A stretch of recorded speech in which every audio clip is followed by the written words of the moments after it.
I did it. I finished the Fellowship of the Ring, one down and two to go for my Lord of the Rings reread here. And this is one of my favorite chapters to end off on. It's called The Breaking of the Fellowship.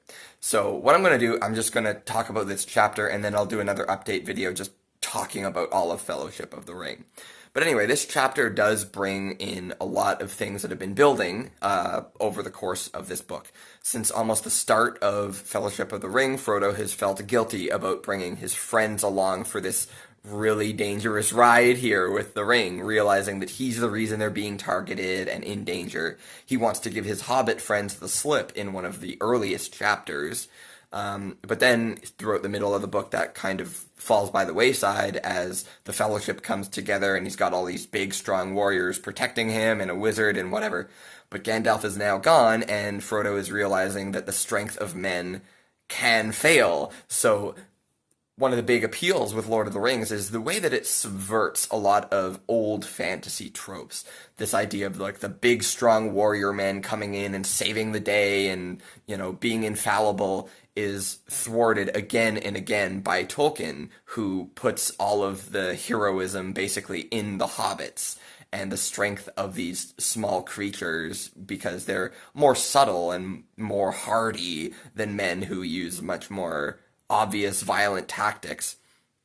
So Boromir is the strongest of the company and he gets overwhelmed because the ring is directly appealing to that sense of like warrior strength by saying you can wield the ring, you can, save the world from Mordor if only you wield the ring. So he wants to take the ring from Frodo. There's a pretty violent, scary scene where he's trying to obviously kill Frodo, and then a moment later he sort of realizes what he's done.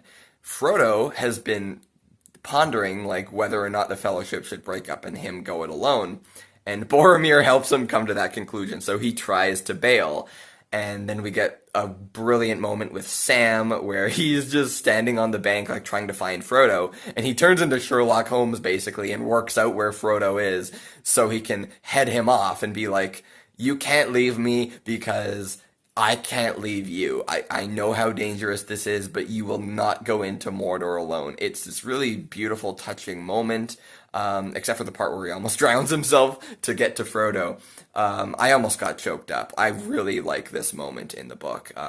It is a good moment to end the book on, but I still feel that the movie made the right choice by sort of combining the first chapter of Two Towers and the last chapter of Fellowship by giving us the climactic battle and the departure of Frodo. But anyway, I'll give my thoughts on Fellowship in the next one.